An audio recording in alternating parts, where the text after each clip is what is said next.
What's going on, everyone? So yesterday, the Los Angeles Lakers signed Kylor Kelley, who was an all-defensive player in the NBA G League. Now, I know I touched on him briefly in a video over on As It Stands Lakers, but I wanted to go more in depth and kind of break down in more detail Kylor and his potential with the Lakers, and just, whether I think he could later on down the road become something or not. So diving right into it, just like on the surface, he's 26 years old, right? That's not a good sign for development. Now, the Lakers are making it a big priority to develop and grow homegrown talent, right? Bringing guys in undrafted, developing in the G League, two ways, just on the Lakers roster.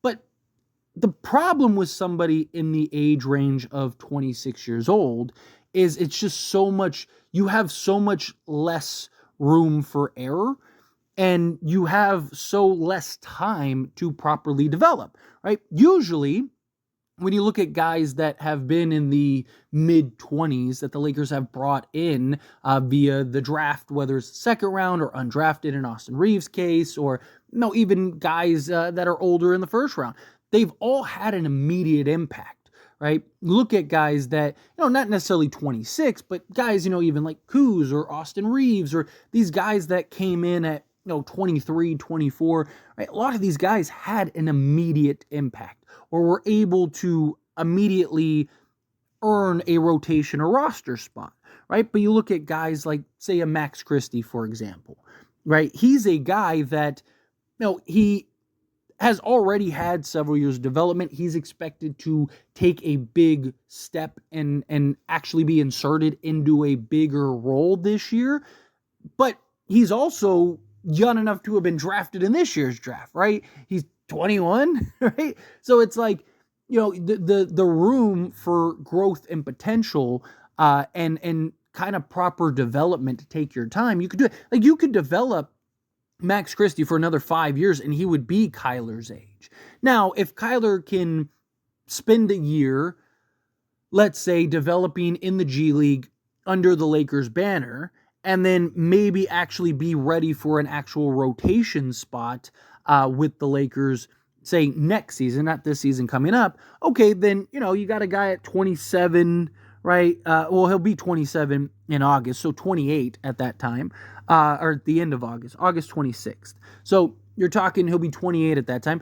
If you have him for, say, 4 to 5 years, right, and he's, say, a really serviceable, solid backup type of player, say he's like like a Nick Richards type, right? Then that's great. That's fine. It's cheap talent that you can bring in off the bench. Say he plays 15 minutes a game and gives you, 8 and 8 on, and gives you a couple blocks and provides some rim protection. Because that is what he is being looked at for, is his defense and particularly his rim protection. This is a guy, even in the G League, averaged just like a hair under 3 blocks per game. This is a guy that in 22 minutes was able to really have an impact, particularly on the defensive side of things, which, if he can kind of translate that to the actual NBA, would be massive. He's a true 7-footer. Problem is, he doesn't have the real size.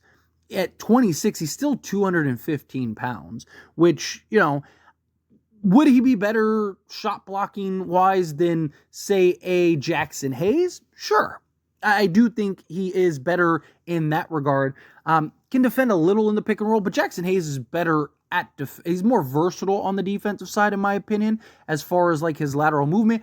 Granted, we don't know how he would translate, Kylor, that is, into the NBA level, right? But just looking at Jackson Hayes and what he's been able to accomplish and what he's been known for, even prior to being with the Lakers, like with the Pelicans, was a versatile defensive big that is good at defending the pick and roll, right? He lacks discipline. See that a lot. It's why he gets into foul trouble a lot, and he can kind of get distracted, right? Like you talk about, you really want him to hone in. So Kylor is better disciplined than a Jackson Hayes. He is a better shot blocker, in my opinion, than Jackson Hayes. But I don't know how much better he is in Jackson Hayes, which Jackson Hayes is also younger. So it's like, again, you're almost better off developing Jackson Hayes. But with the G League team, he averaged 8 points, 6 rebounds, 1.2 assists, as well as I mentioned, he had a just hair under 3 blocks per game. Now, as far as like floor, stretching the floor, this isn't a guy that's really known to stretch the floor. So again, you're kind of limited in that regard. Free throw shooting wasn't great. Also didn't get to the foul line a ton, even in the G League. So, that's a problem when you're translating that to the actual NBA. So there's, again, questions of how productive can he be, right? This is a guy that is more likely than not at least a year, maybe 2 away from properly being where you need him to be, but he also might not get there, right? He might just be a guy that's solely in the G League. And to me, I just think that there are better options for the Lakers that you could bring in that, like, Colin Caston. Yes, Colin Caston's not the shot blocker that Kylor is, but he is more versatile and gives you a different look from Jackson Hayes, right? Where Jackson Hayes, if he can just kind of hone and be more disciplined, I do think he could be a better rim protector than what we've seen him be. Like, that's the problem. He doesn't really protect the rim much. He can get the occasional block. He is still, 7 feet and athletic, but he hasn't really learned to hone his defensive skills, where Kylor is, again, you don't have it on the NBA level yet. You have it in, college, where he's the first in blocks in Oregon State history. So that's good. One of the better shot blockers in the nation at that time. He also is a guy that gets you 3 blocks a game in the G League. But G League is not the same as the NBA. We've seen lots of guys have success in G League in certain categories, and it just doesn't translate to the NBA. If this guy was 23, maybe even 24, I would be a lot more excited, right? Because again, you could spend 2 years and he'd be at the age that he's at now, right? But now you spend 2 years developing him. It's just, to me, it's like you're almost better off going and getting a younger center, somebody that you believe can, maybe have the same type of defensive prowess that, Kylor could have, right? I don't hate the idea of Kylor. I don't necessarily see him. Like, I get the idea and concept, right? If you can find that diamond in the rough, an elite shot blocker that you could pair alongside Anthony Davis on occasion, for 15 minutes a game, right? That would just go such a long way. Quality rebounder, a guy that can come in, allow AD to play the 4, and also protect the rim in the same area. That's what the idea of Kylor is that he's a guy that has, on every level thus far that he's played, has shown an elite ability to block shots. And from a defensive standpoint, that could be massive for the Lakers. I mean, if he could, like I said, if he could come in, say, play 15, 20 minutes a game and give you 8, 6, and 2 blocks a game, that's massive. That would be huge for the Lakers, right? Just give you somebody that could help on the boards a little bit, somebody that could, just get the occasional lob, get the offensive rebound, put back, just get you a couple buckets, right?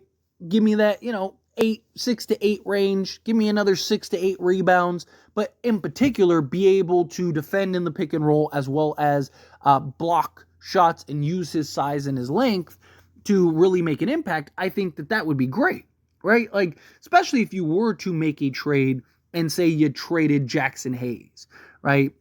And it's like, we could use a third big. We could use a third center, right? Bringing him in and kind of giving him some burn and seeing what does he look like slot alongside AD. The Lakers are trying to find those diamonds in the rough that can potentially make an impact sooner rather than later, right? But when you're talking about development, again, my thing is like, I personally, right? But keep in mind, I'm just a fan. I'm just a guy, right?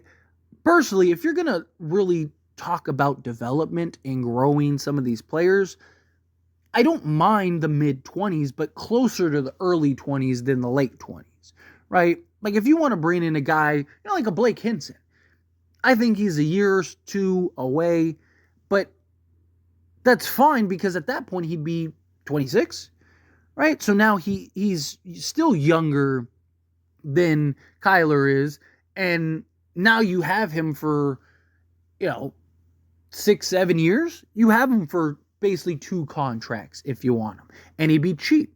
Right now, if Kylor can come in and make an impact immediately, which I doubt, he's on an Exhibit 10, chances are, unless he's just absolutely just dominant on the glass and blocking shots, where the Lakers are like, man, maybe we really do need to bring him on the roster, or the Lakers make a trade and they're just like, we really just need a cheap center to kind of fill in, right? Then sure. But more likely than not, what's going to happen is he'll go to training camp. He'll end up getting waived out of his Exhibit 10. He'll end up signing with the G League and be part of the Lakers, South Bay Lakers affiliate, and probably spend a year or two. And I just think eventually will fade out, and you won't really hear much from him again. But I like the idea. Again, I think the Lakers have the right idea. I just don't think it's the right player. Right? Because at 26, you're looking for him to come in and play a role right now. Even if it's just a minor, like, hey, we're giving you 10 minutes a game, right? You might get the occasional start if we're missing a couple guys, right? You want somebody that can come in and play an immediate role, right? Like Dalton Connect is drafted. He's older. I mean, he's not 26, but he's older, 23, but he's looked at as a guy that can make an immediate impact. He's a guy that's looked at as he can come in right now and slot in and make his presence felt. Austin Reeves was a bit older, right? Came in and immediately was able to make an impact, right? You look at, like Blake Hinson. He's a guy that with just his shooting ability and, slotting and his versatility to slot him at various positions, he looks like a guy that could come in and play a minimal role if he had to, right? Even the other Exhibit 10 guy that they brought in, Quincy Olivari, right? Like, he's another guy that I think you could slot in immediately as a 3-and-D guard, right? Again, I wouldn't want to lean too heavy even on a Dalton Connect. I wouldn't want to lean too heavy on a Quincy, right? Like, I wouldn't want to lean too heavy on these guys, but it's the idea that they're older, but they can come in and play an immediate role if need be, right? Again, say the Lakers pull off a trade and they need to fill 2 roster spots and they need cheap talent. It's like, okay, go bring in a Blake Hinson, bring in a Quincy on $900,000, right? Now you filled the 2 spots you needed to fill, and on any given night, in any given pinch, guys out, right? It's like, hey, let's throw Quincy out there and give him some burn, right? Or let's throw out, a Blake Hinson and give him some burn, right? I don't know if you could do that with Kylor yet, because we just don't have much to go off of. Now, again, you never know. Training camp might do wonders for him, right? Training camp could do fantastic for him, and maybe he ends up being so good it warrants a roster spot, right? We'll find out. We'll see. But just on what I've seen and are familiar with him, again, I'm not like an expert in Kylor or anything like that, but just from what I've seen, like back when he was with Oregon State, and as well as just what we've seen in, because he was on the Thunder Summer League team, and then playing in the G League and stuff. It's just, I don't know how much of an impact he'd have right away. As just maybe solely a rim deterrent, sure, but you need guys that can do more than that, right? So I'm not too sure. But anyway, as always, this is a discussion. Pass a question on you. Let me know your thoughts and opinions down in the comments below. What do you think? How do you feel? What are your thoughts? Are you happy about this signing? Are you not happy about the signing? Are you indifferent about it? However you feel, whatever your thoughts are, I'd love to hear it. So let me know down in the comments below. That being said, if you haven't liked this video, hit that like button. Helps me a lot. So we enjoy these types of videos. Truly appreciate it. Not subscribe channel, hit that subscribe button. Turn on the bell notifications. Appreciate y'all. See you in the next one. Thank you.